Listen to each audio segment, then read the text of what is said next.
Muito bem, meus amigos, vamos lá. Iniciando o nosso trabalho, vamos para o nosso estudo do Livro dos Espíritos.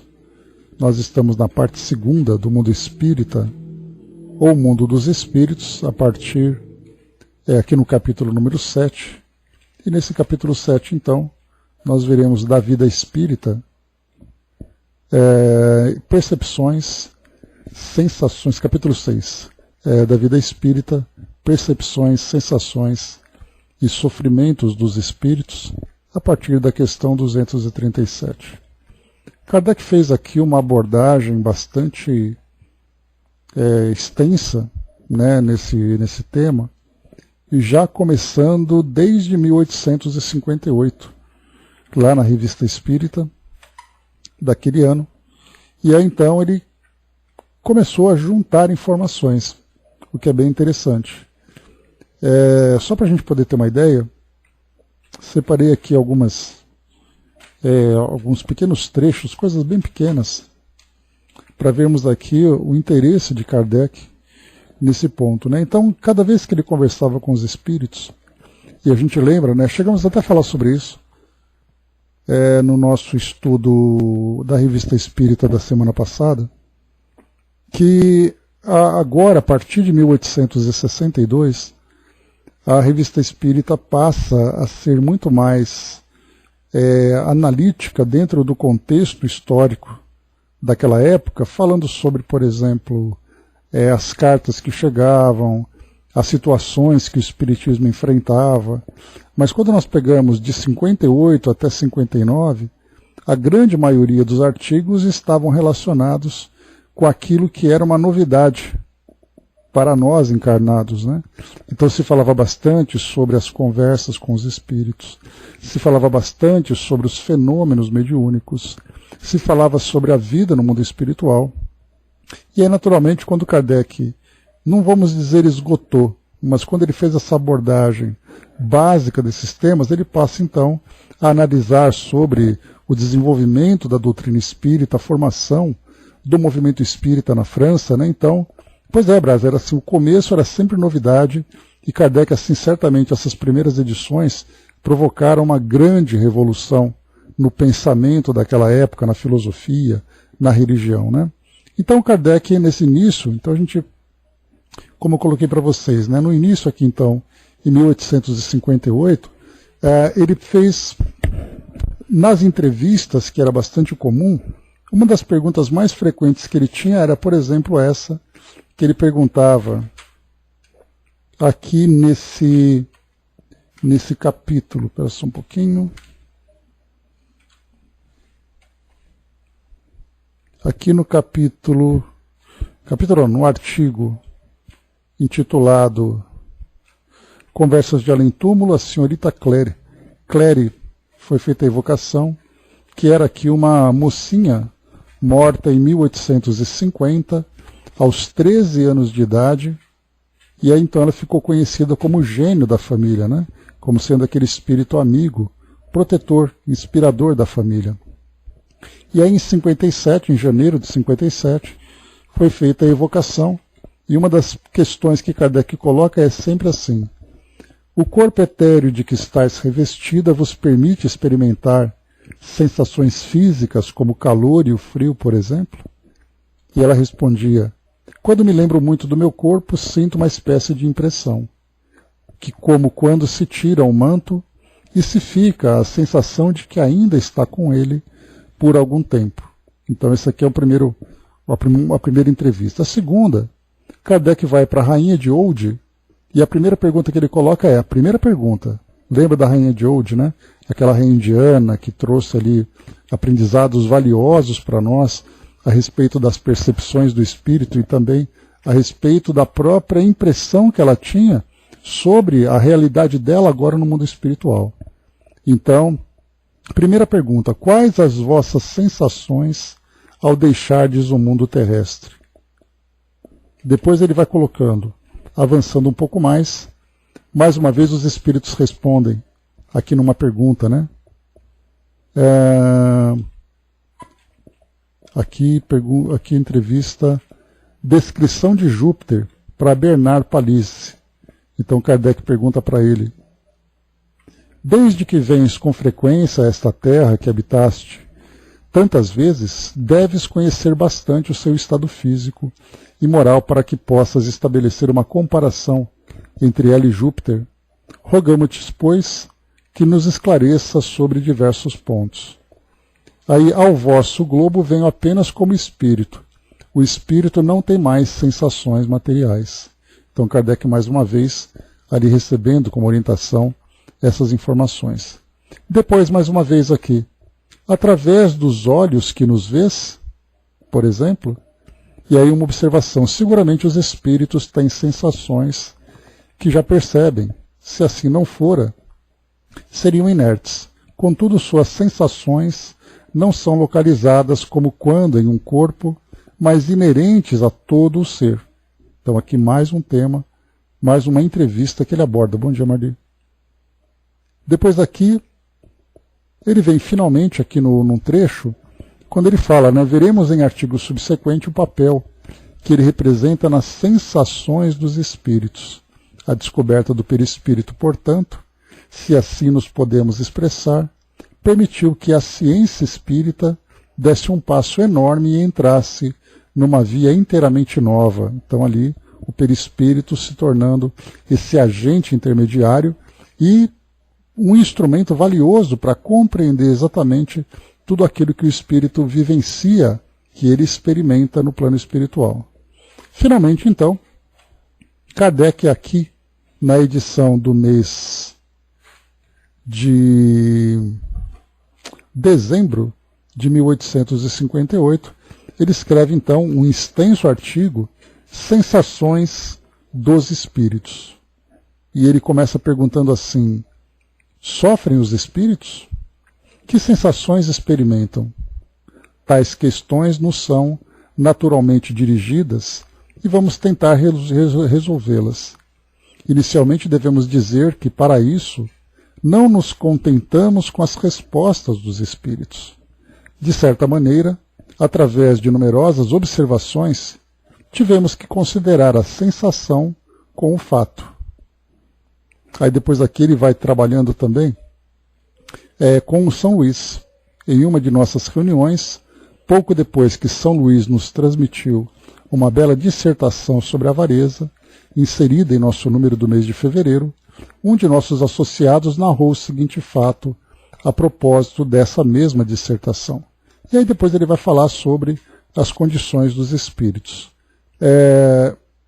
Kardec, então, faz ali uma solicitação a São Luís para que ele ajudasse no melhor entendimento a respeito dessas sensações, sofrimentos morais, como é que o espírito, principalmente nessa nota sobre esse avarento, né, sobre a avareza que foi colocado, Kardec então passa a analisar as condições do espírito nessa condição.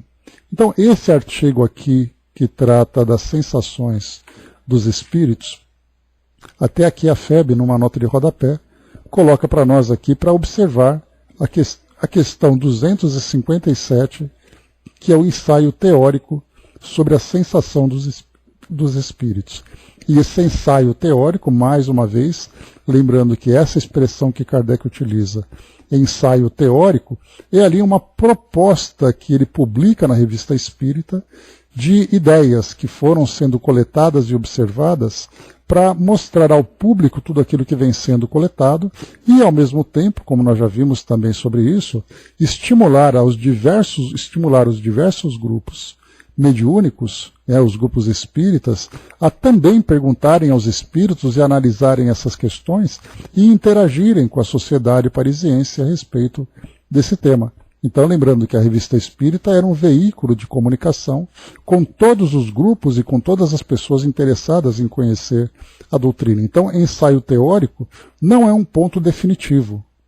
Ele é realmente uma proposta de ideias que ele oferece a respeito de tudo aquilo que vem sendo observado. Então, esse artigo Sensações dos Espíritos está relacionado, então, com essa questão 257. Nós vamos então aguardar, embora que uma vontade enorme de ler com vocês esse artigo, porque ele é bastante interessante, e lembrando sempre, Kardec então, ele fazia a pesquisa, publicava na Revista Espírita, alguns, a maioria do conteúdo que ele trabalhava, e aí então, conforme a profundidade do artigo, ele fazia então uma filtragem e colocava no Livro dos Espíritos os pontos principais daquilo que foi observado. Então, ao estudarmos o Livro dos Espíritos, na verdade nós vamos encontrar algumas vezes um resumo daquilo que foi trabalhado na Revista Espírita. Por isso eu gosto muito de ler a Revista Espírita, porque são diálogos, são análises que vão sendo feitas para depois se transformar em questões do Livro dos Espíritos. Então, mais uma vez aqui, fica essa vontade da gente começar a ler desde já esse artigo, mas a gente vai aguardar então para primeiro ler as questões iniciais aqui do nosso Livro dos Espíritos, que a gente poderia chamar de questões preliminares, né? Então vamos lá.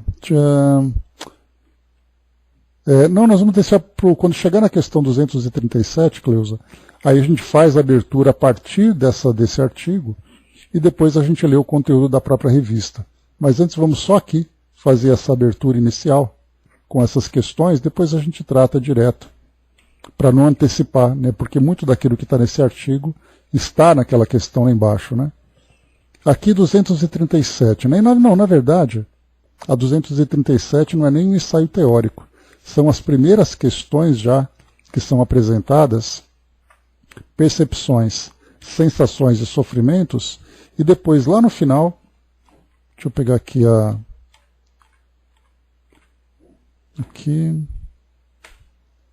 lá no final, na questão 257, e não 237, eu acho que o pessoal da revista aqui acabou trocando, né? Porque é 257, está correto então. Então nessa 257 que a gente vai entrar. Então da 237 até a 257 são 20 questões para a gente poder trabalhar esse nosso raciocínio inicial. Então vamos a ele. Kardec então começa trazendo como primeira questão 237. E lembrando sempre, né, que esse tema ele é bastante interessante, bastante curioso, até pela própria época, porque dentro da visão das religiões tradicionais, o que era trabalhado era o indivíduo morreu, ele foi para o céu ou foi para o inferno, ou ficou no purgatório aguardando ali o juízo final. Apenas isso. A doutrina espírita começa, peraí, houve a morte, mas houve a morte do corpo físico.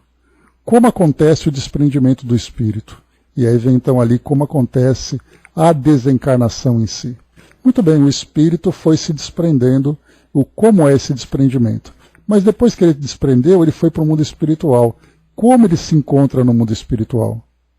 O que ele sente? O que ele percebe? O que ele vê? O que ele ouve? O que ele lembra? E tudo isso, então, são essas questões que o Espiritismo começa a trazer naquela época, fazendo com que as pessoas vejam a morte de uma forma diferente. Porque não é simplesmente morreu, foi para o mundo espiritual, seja lá qual seja o seu destino. Ele foi para o mundo espiritual, mas ele continua sendo ali um indivíduo, um ser, que tem ali também as ideias, ele vai se adaptando a essa nova realidade. Como é essa adaptação?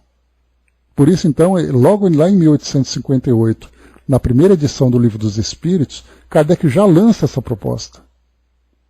E aqui a gente tem, então, nessa edição nova, que é aqui do Livro dos Espíritos, nova não, né? Vamos dizer nova, porque depois em 1860 ele tem ali a segunda edição.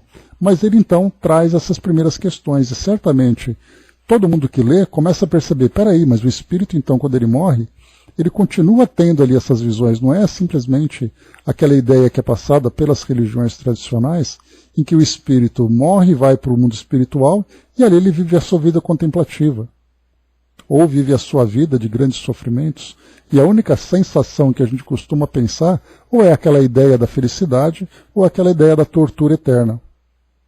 E aí então começa a mudar tudo, porque nós vemos o mundo espiritual por uma nova perspectiva, com uma nova dinâmica, com mais detalhes. O próprio espírito continua sendo um ser pensante, que muitas vezes se relaciona com o próprio mundo espiritual. Então vamos lá, questão 237. Uma vez de volta ao mundo dos espíritos, e já começa ali, de volta, né? Conserva a alma as percepções que tinha quando na Terra.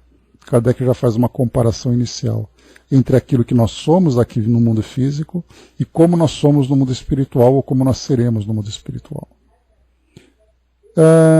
Então ele conserva a alma as percepções que tinha quando na Terra, sim, além de outras de que aí não dispunha, porque o corpo, qual véu sobre eles lançado, as obscurecia. A inteligência é um atributo que tanto mais livremente se manifesta no espírito, quanto menos entraves tenha para vencer. Então aqui traz apenas uma visão geral de que o espírito, então, quando ele desencarna, ele se liberta do corpo físico, que é ali um elemento restritivo para o espírito. A vinculação do espírito ao corpo físico oferece a ele uma série de resistências para que ele possa manifestar todo o seu potencial intelectual e o seu potencial também como espírito liberto da matéria. Então Kardec traz a sua primeira ideia. 238. São ilimitadas as percepções e os conhecimentos dos espíritos? Numa palavra, eles sabem tudo?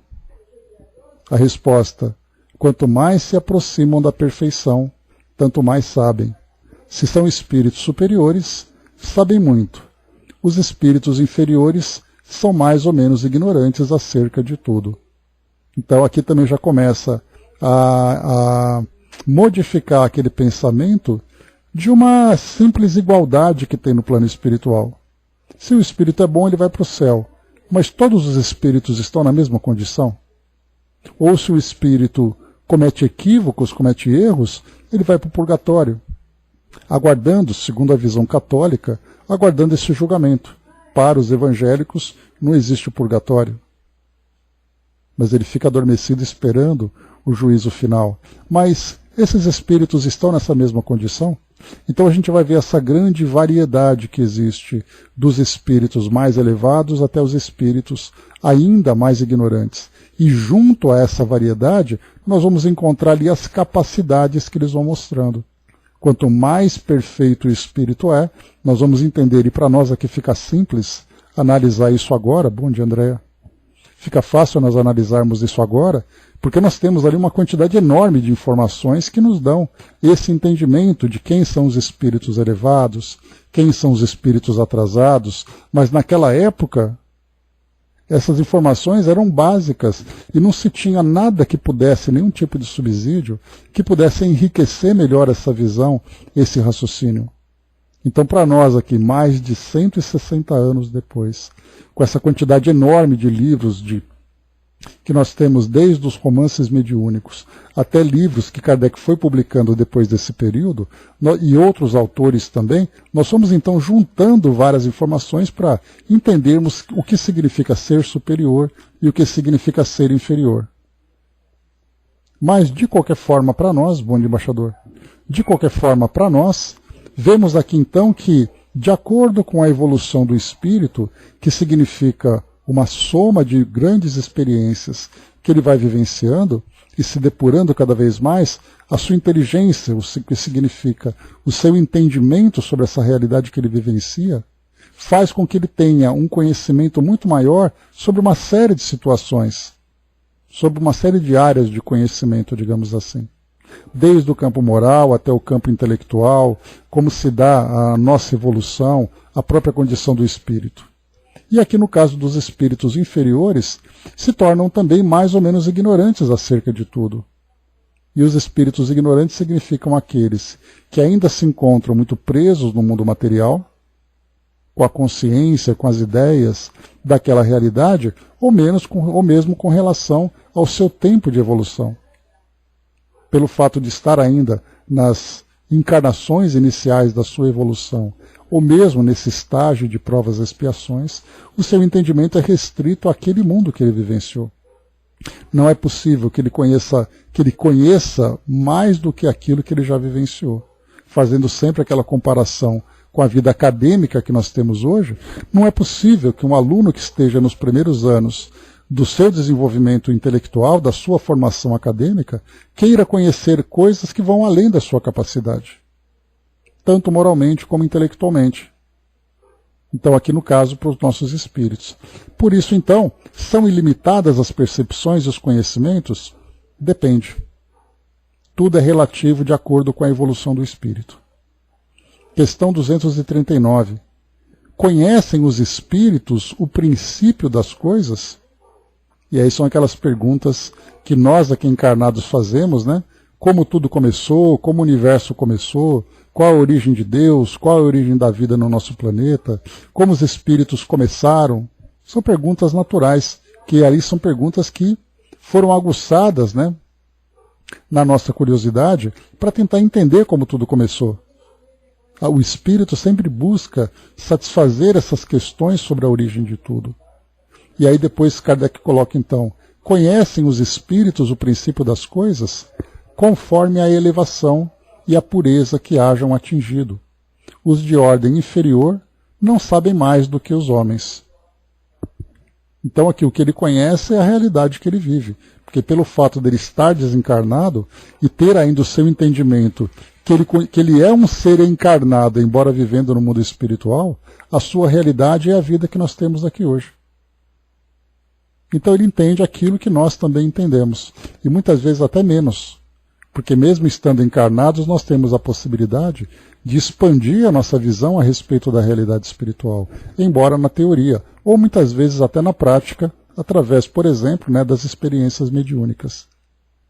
Mas depende da elevação do espírito, conhecer mais ou conhecer menos. Esse conhecer mais, dependendo da sua elevação, essa expressão elevação vai trazer para nós esse entendimento de experiências que o espírito vivenciou, e experiências positivas, experiências construtivas, que foram fazendo com que ele, então, conquistasse novos conhecimentos e novos patamares de evolução.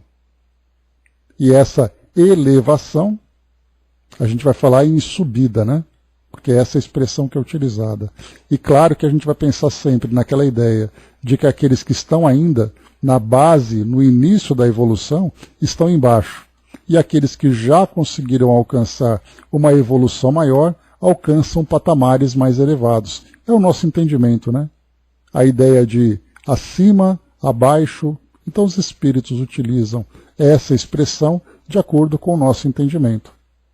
Então, de acordo com a evolução, o espírito também, essa própria evolução, é uma consequência do conhecimento que ele adquiriu, das transformações que ele foi capaz de vivenciar. Brás colocou, né, já foi usado para esclarecer alguns que se encontravam confusos, né? Então todo esse conhecimento também traz para nós essa nova visão. 240. A duração, os espíritos a compreendem como nós, ou seja, o tempo. Quanto tempo duram as coisas? Então, por exemplo, um espírito que desencarna, e ele fica um tempo no mundo espiritual, e muitas vezes naquele estado confuso, naquele estado de perturbação, será que ele entende o tempo que ele ficou? Muitas vezes o espírito fica durante 20, 30, 50, 100 anos numa condição, e ele simplesmente vive os momentos da sua experiência sem se dar conta do tempo que isso passou, do tempo relativo ao nosso mundo material. E é aí que os espíritos vão colocar para nós que o tempo no mundo espiritual é relativo. E o nosso tempo aqui ele acaba sendo marcado por essa movimentação dos astros, né, que dia, noite, os anos através da translação do nosso planeta, as estações do ano, então essas são as nossas referências.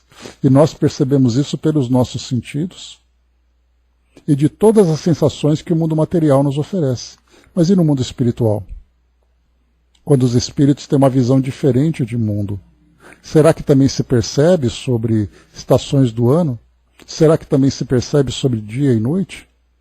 Na relação com o mundo material, por exemplo, aqui com o mundo físico, nós vemos André Luiz ou Filomeno de Miranda, quando eles dizem, né, que estávamos aguardando a noite para poder iniciar os trabalhos.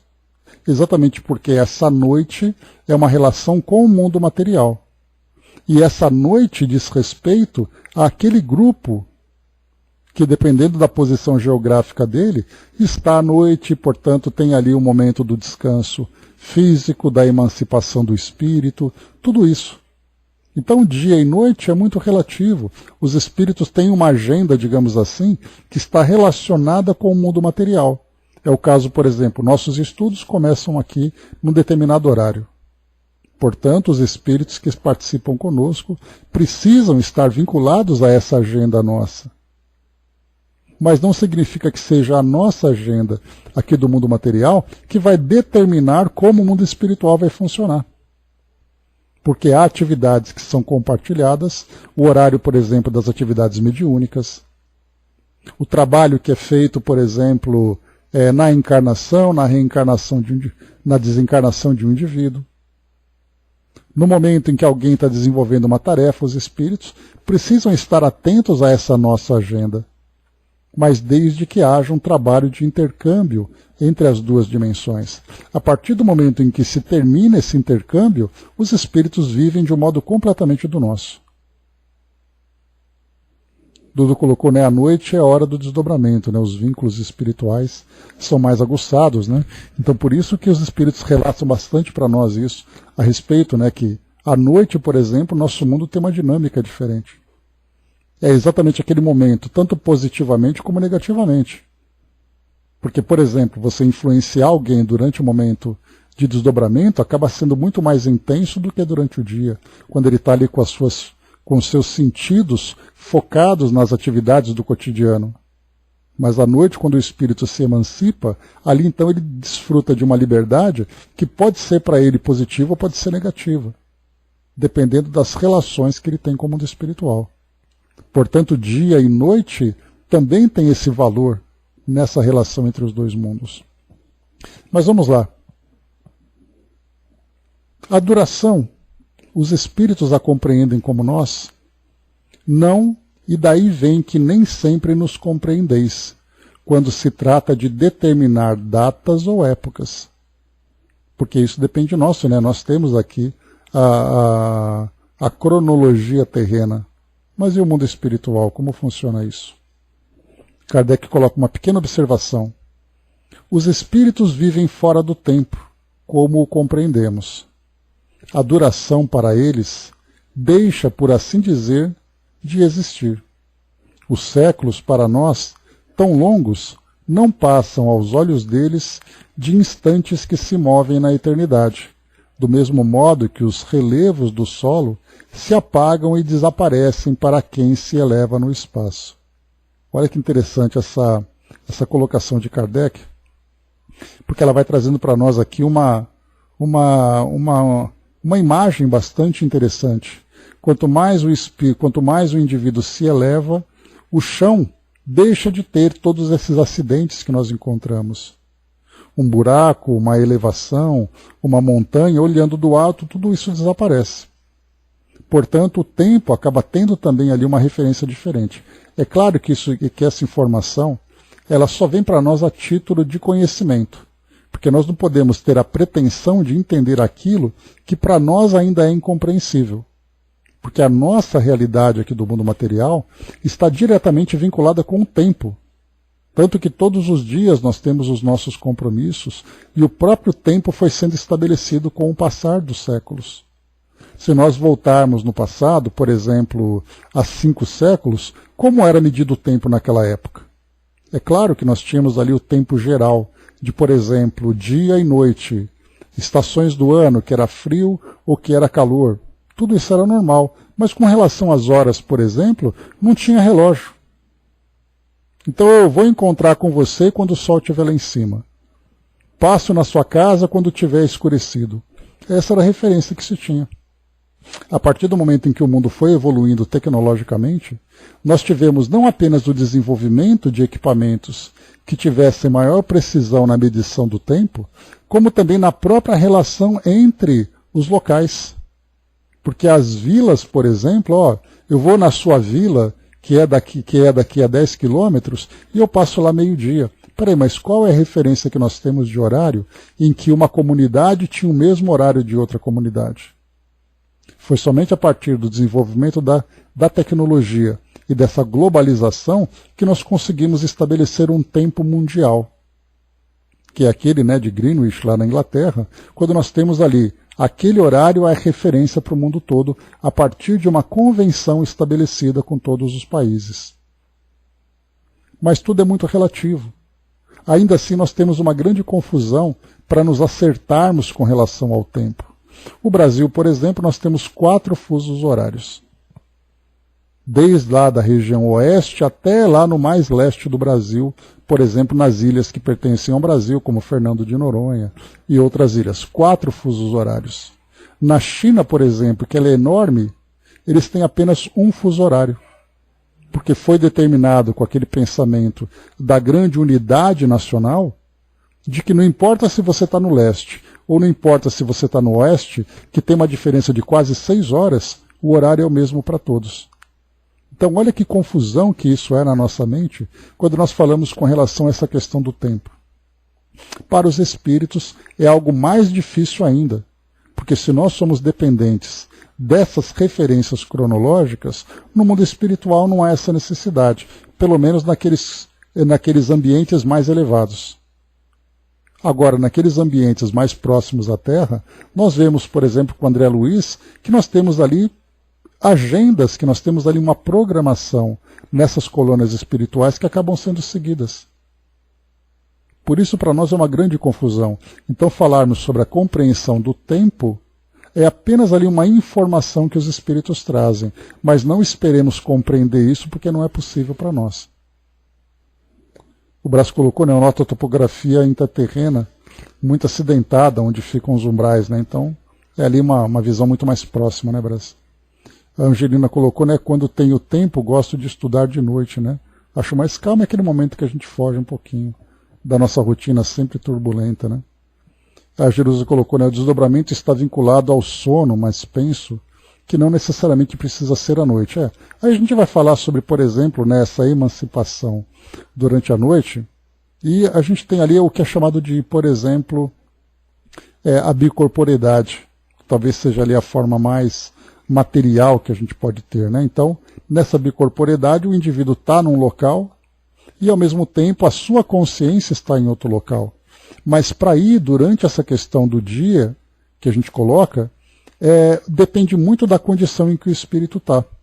Se ele está desenvolvendo uma atividade, por exemplo, isso não acontece com facilidade, porque o seu foco está direcionado para aquela atividade que ele faz. E para isso, então, ele não tem essa simplicidade de se desvincular. Até porque isso poderia ser um problema. Imagina o indivíduo estar fazendo ali as suas atividades e ele se emancipa. Como ficam as coisas que estão ali sob a sua responsabilidade? Então, por isso, a noite é o momento mais preciso. Mas durante o dia também é possível, desde que ele encontre condições para isso, para que ele possa estar relaxado, que a sua consciência não esteja presa numa determinada atividade. Então, por isso que durante o dia é mais difícil, pelo fato de nós estarmos concentrados na nossa rotina do nosso cotidiano.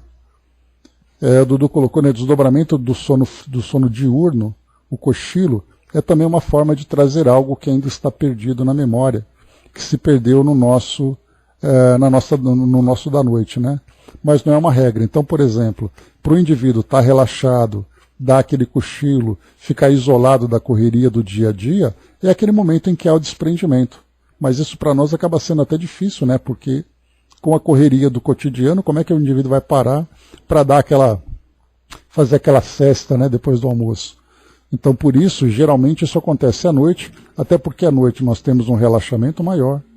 Nós temos ali um momento de maior expansão do nosso descanso e, portanto, o espírito desfruta de uma liberdade maior para fazer tudo isso, né? Mas durante o dia acaba sendo difícil, né?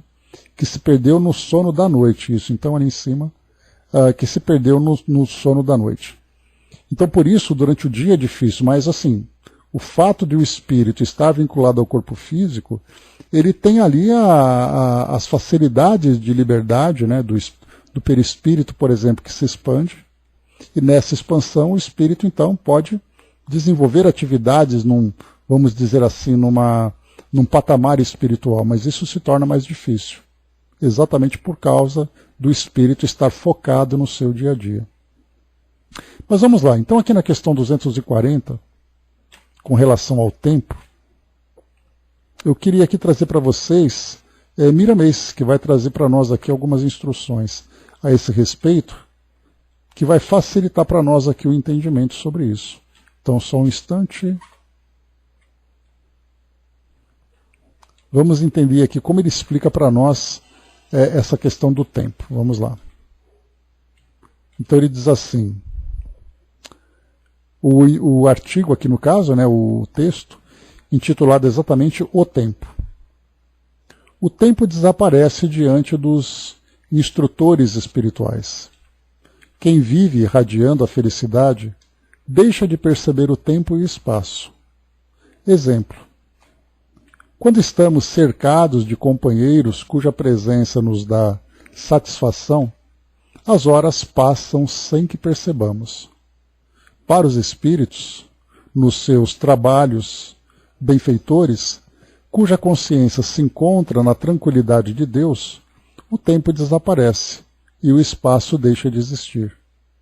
No entanto, para a humanidade e espíritos ainda ligados às paixões humanas, esse tempo é uma realidade e o espaço tem a sua presença impondo limitações.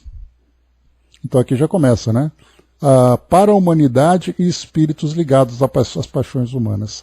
Aqui no nosso mundo nós vamos ter a maioria vinculada a isso. Todos nós desencarnamos já nos preparando para uma nova encarnação. E, portanto, a nossa mente fica permeada de lembranças, de ideias relacionadas com as vivências que nós tivemos aqui no mundo físico. Agora, quando nós falamos dos benfeitores espirituais, o pensamento então é outro, a realidade se torna outra. Vamos lá. Deve o encarnado começar esse trabalho, mesmo se movendo na argamassa da carne, de se libertar do tempo e espaço, não exigindo que isso aconteça imediatamente, pois é função da maturidade, da limpeza de consciência. Não deve esquecer que está preso em um planeta cujas leis exigem que os seres aí estagiados tenham segurança e diretrizes a cumprir. Porém, o preparo para viver bem fora da Terra deve começar nela, passo a passo, dia a dia, que faça o que lhe tocar, construindo em seu próprio benefício. A natureza não dá saltos. O seu milagre são as oportunidades que nos oferece, em todos os sentidos, a nos mostrar Deus e sua bondade. Os espíritos inferiores a compreendem e obedecem o tempo e espaço como os homens, quando passam a viver no espaço o que viviam na Terra. Quando encontramos dificuldades para entender certas profecias no livro sagrado, é por esse motivo. Os profetas verdadeiros vivem além do tempo e não se encontram presos no espaço humano. Falam da verdade, na liberdade que ela lhes possa facultar. Analisemos o Apocalipse. Nele, o apóstolo João, o grande profeta de Patmos, se nos mostra completamente desobediente ao tempo e fora do espaço que usava para essas valiosas profecias. A linguagem dos encarnados está presa a certas leis para ser entendida, mas a linguagem de Jesus é universal. E com o tempo poderemos entender melhor o que ele dizia aos seus discípulos. Ele falava geralmente por parábolas, das quais a doutrina dos espíritos dá explicações mais claras, mostrando em espírito e verdade a luz do Verbo divino. A doutrina dos espíritos é uma escola divina, onde os benfeitores da eternidade nos mostram como nos libertamos conhecendo a verdade. Ela nos apresenta a caridade como porta da salvação que vibra em todos os mundos. Agradeçamos a Deus por essas oportunidades de conhecer o bem na sua profundidade, despertando em nossos corações os dons imperecíveis da luz de Deus. Então aqui para nós ele falando um pouquinho sobre essa relação. Né? Quem são os espíritos ainda vinculados ao tempo? São aqueles ao tempo e ao espaço. São os mesmos espíritos vinculados ainda ao mundo material. E aqueles espíritos que já se desprenderam desse tempo, têm ali, então, vamos dizer, a sua realidade é atemporal. Mas as suas atividades, se vinculadas ao mundo físico, estão ali, de certa forma, né, com dias e horários e datas, tudo devidamente programado, para que eles possam interagir conosco. Então, enquanto há interação, nós temos ali a relação entre os dois mundos dentro dessa cronologia. Quando não há interação, os espíritos têm liberdade para viver ali a sua realidade. Né? Dudu trouxe para nós aqui, né, já percebeu que no cochilo da tarde, algumas das vezes acordamos meio que pesados, pois o corpo ainda não está preparado para esse fuso entre noite, que seria o normal. Né? Então, existem várias situações, várias percepções que a gente acaba desenvolvendo nessas experiências digamos, experiências anímicas, do espírito se libertar temporariamente do corpo, fora daquele horário, durante aquele tempo que ele está usando. Então, tudo isso acaba sendo para nós ali meio confuso. Né? Mas como a gente viu, é nesse período da noite em que as coisas acontecem com maior intensidade na relação de todos nós encarnados com o mundo espiritual. Exatamente por causa do tempo, da profundidade de relaxamento, da facilidade que o perispírito tem, que o espírito tem de se libertar do corpo físico. Né? Avançando para nós aqui, vamos lá. Questão 241. Mais uma vez aqui lembrando que Kardec está se esforçando, e os espíritos mais ainda, para trazer para nós um entendimento daquilo que nós ainda não compreendemos. E não compreendemos não por falta de informação, mas por falta de sentidos que possam trazer para nós um entendimento maior. Só para a gente poder fazer uma breve comparação, uma simples comparação, é como se nós tentássemos entender o modo de viver de uma sociedade completamente estranha ao nosso. Então, por exemplo, alguém que mora na China, já que eu mencionei a China agora há pouco, alguém que mora na China tenta explicar para nós algo que faz parte da cultura deles. E a gente vai dizer, olha, eu estou entendendo o que você está falando, mas não faz sentido para mim, porque eu vivo de um modo diferente do seu.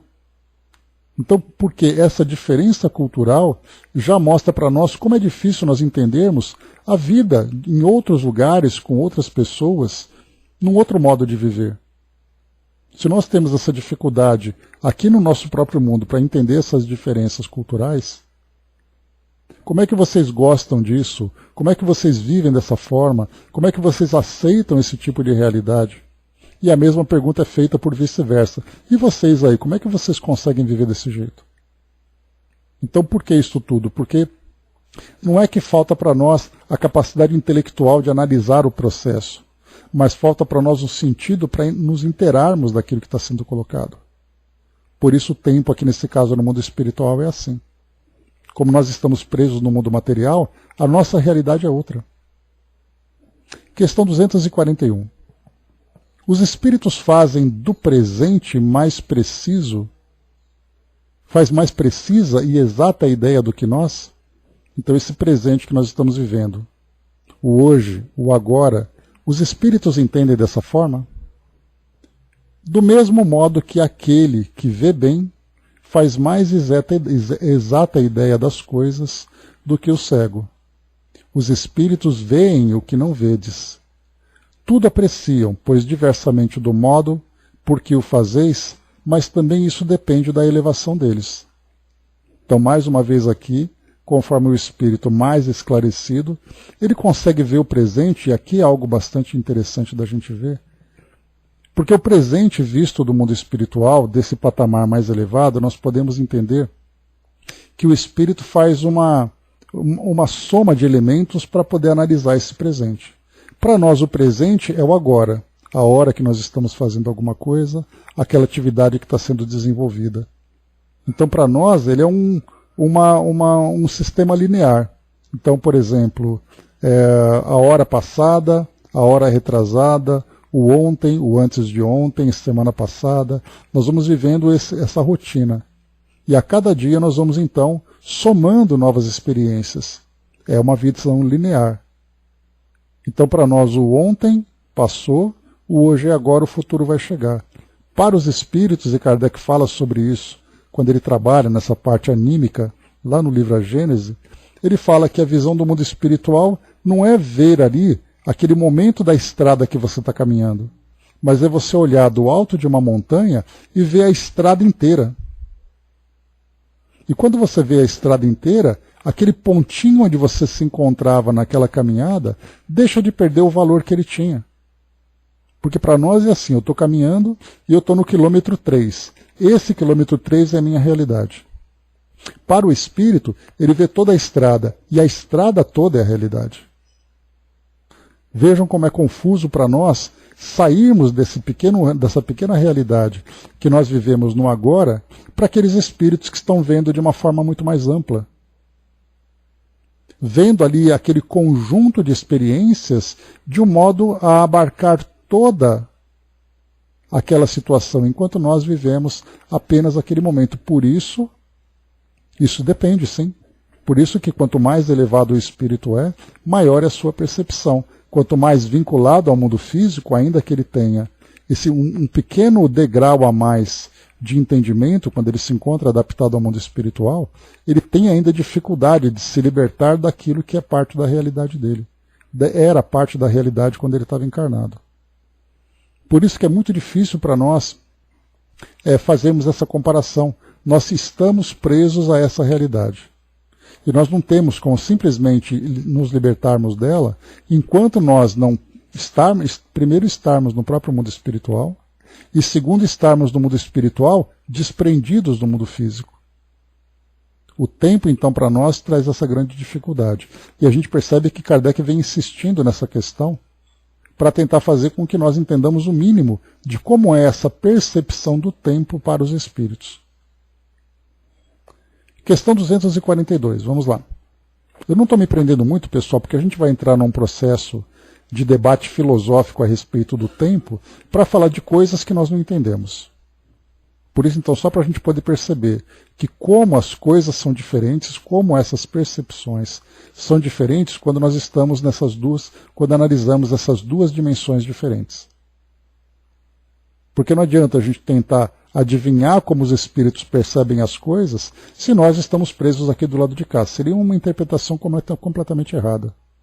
Por isso, então, para evitarmos isso tudo, a gente vem passando de um modo bem objetivo, bem prático, para a gente poder avançar aqui no nosso estudo. Do contrário, a gente vai ficar, mais uma vez, debatendo, mas ao mesmo tempo patinando em questões que nós não entendemos. Questão 242. Como é que os espíritos têm conhecimento do passado e esse conhecimento lhes é ilimitado?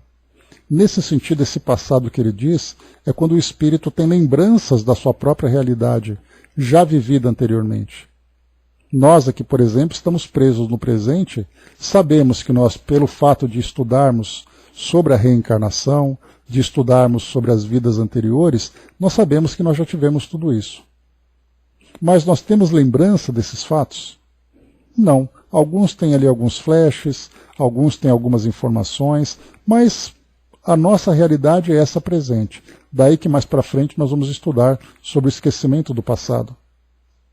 Mas os espíritos, quando eles desencarnam, rapidamente eles conseguem ter acesso ao seu arquivo mental para estudar a sua história anterior? Por isso, então, Kardec perguntou, como é que os espíritos têm conhecimento? E a partir desse conhecimento, ele é ilimitado? A resposta: o passado, quando com ele vamos, é presente. Verifica-se, então, precisamente o que se passa contigo quando recordas qualquer coisa que te impressionou no curso do teu exílio. Ele chama de exílio o fato de nós estarmos presos aqui ao mundo físico, né? Já que todos nós somos espíritos, somos imateriais e o mundo material é a nossa realidade. E quando nós estamos exilados aqui no mundo físico, vivendo as nossas experiências, então aqui o nosso entendimento é diferente. E ele coloca assim: simplesmente como já nenhum véu material nos tolda a inteligência, lembramo-nos mesmo daquilo que se te apagou da memória. Nem tudo os espíritos sabem, porém, a começar pela sua própria criação. Então aqui nós temos que essas lembranças elas vão se dando gradualmente. O espírito, por exemplo, como foi colocado aqui, quando nós nos ocupamos com o passado, uma experiência que aconteceu conosco. Vamos pensar, por exemplo, me veio aqui agora a lembrança daquele documentário chamado As Cartas de Chico Xavier.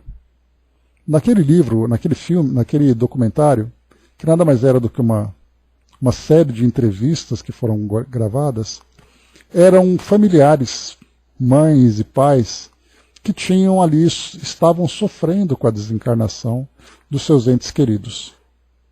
Então a maioria ali, claro, né, eram pais e mães lamentando a perda dos seus filhos. E a gente via que naquele documentário, muitos depoimentos eram trazidos mostrando uma libertação que acabavam conquistando pelo fato de terem tido contato com mensagens dos seus entes queridos que foram recebidas através do Chico. E muitos dos depoimentos, para quem quiser no YouTube tem isso daí depois, tem esse documentário para vocês assistirem, muitos depoimentos contavam como era antes da psicografia recebida e como foi depois dessa psicografia.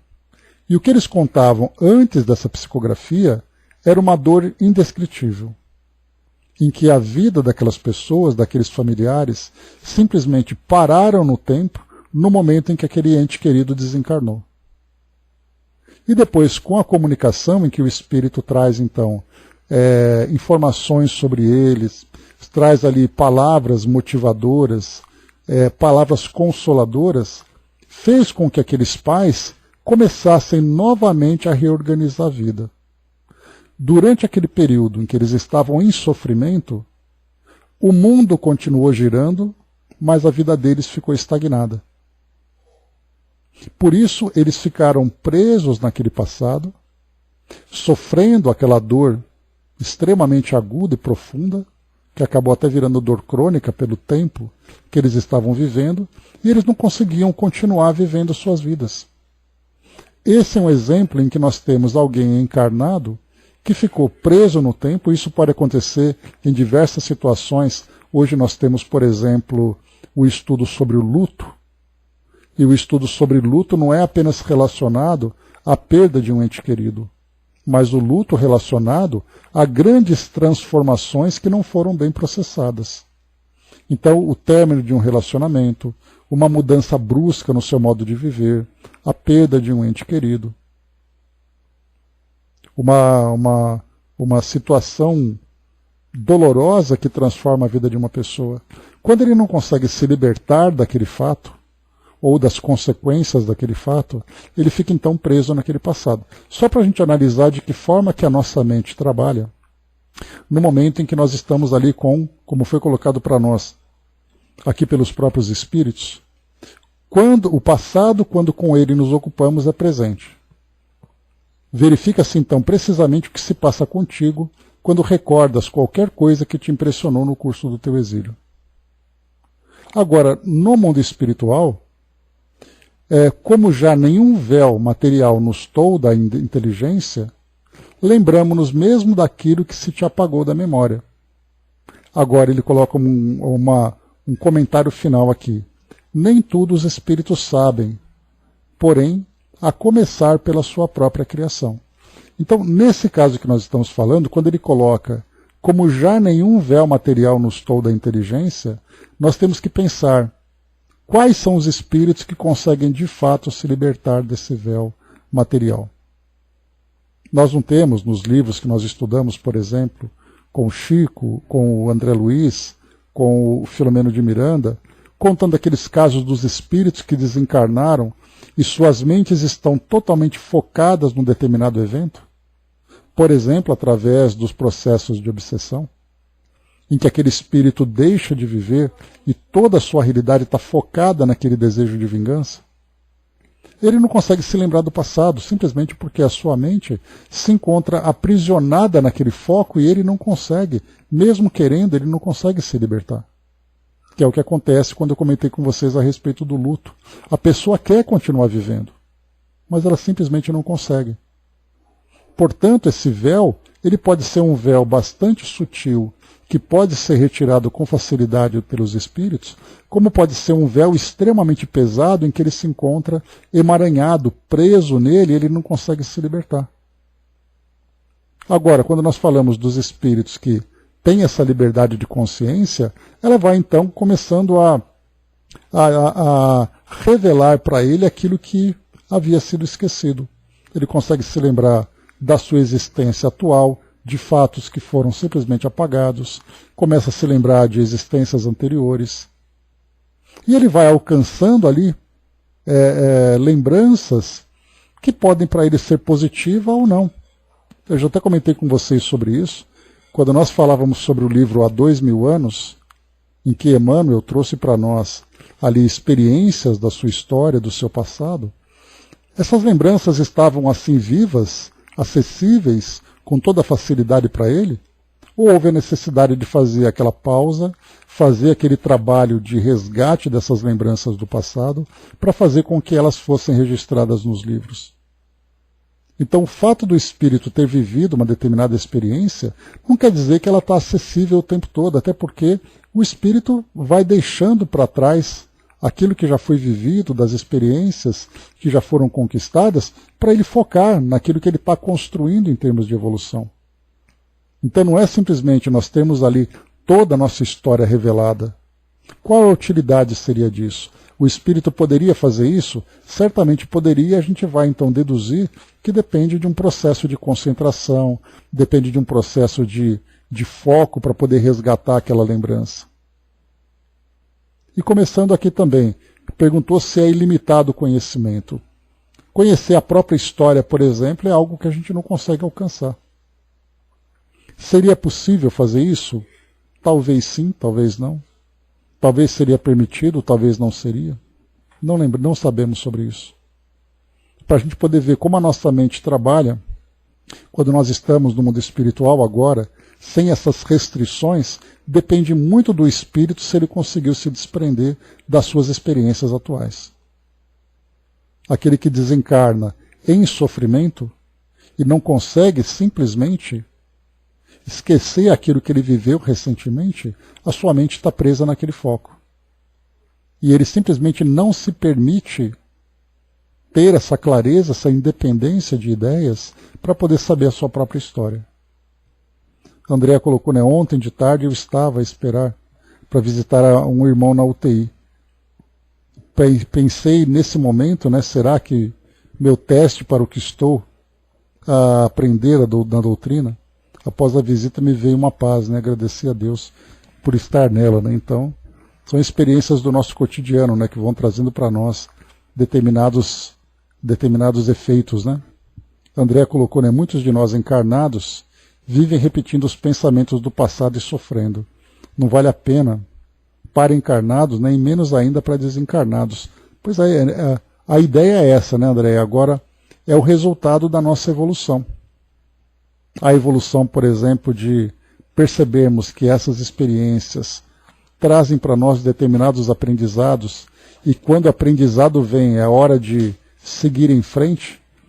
Esse seguir em frente, na teoria para nós, ele acaba sendo compreensível, mas na prática é muito difícil, porque depende muito da forma como o espírito trabalha as suas emoções, trabalha as suas ideias. Porque nós poderíamos dizer assim, se fosse fácil, psicólogo não entraria em depressão, porque ele tem um conhecimento teórico de tudo. Mas não é simplesmente a teoria, é a maturidade emocional, a capacidade que nós temos de lidar com aquele processo de inteligência emocional que a gente falou. Então, saber uma coisa é fácil. Quantos e quantos, olha só, estávamos estudando o Tormentos da Obsessão e vimos um hospital dedicado a espíritas. Olha só que uma coisa que parece incoerente. Como é que você precisa de um local para socorrer espíritas falidos, sabendo que os espíritas sabiam tudo o que sabiam? Então, conhecer é uma coisa, o espírito ter conquistado esse amadurecimento é outra. Então, por isso, quando a gente fala sobre o presente, o passado, o espírito, como ele entende, depende muito do seu estágio evolutivo. Quanto mais o espírito consegue se desprender daqueles pensamentos, principalmente daqueles que trazem para ele sofrimento, mais liberdade ele tem para desfrutar das próprias conquistas. Ele não vai ter tempo, né? Eu lembro até de uma passagem que fala, para a gente concluir, que falava sobre ansiedade.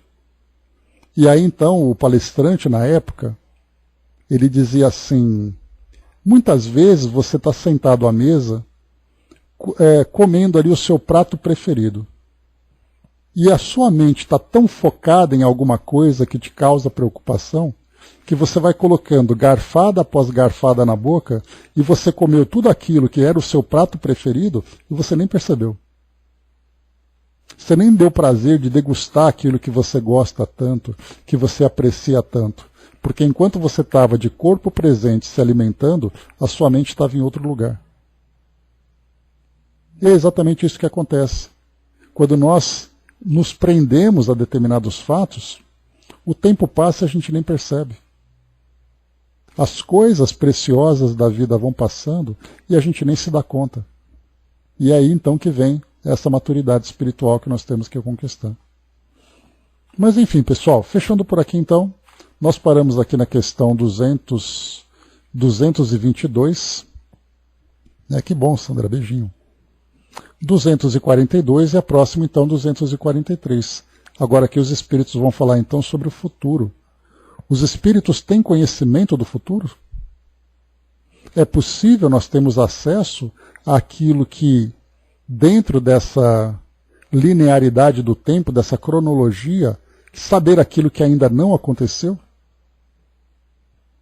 André colocou aqui também, né? Muitas vezes passamos por isso, infelizmente. Lembro disso às vezes quando tomo banho, que é uma dádiva, né? Uma limpeza para o corpo e alma, né? E a gente nem percebe, né? O tempo simplesmente passa. Somos devorados aqui pelas nossas lembranças, né? Por isso que é importante a gente fazer esse trabalho de educação do pensamento, né? A educação dos sentimentos. Mas é isso, pessoal. Fechando por aqui o nosso estudo de hoje. Vamos aqui então deixando para o nosso próximo encontro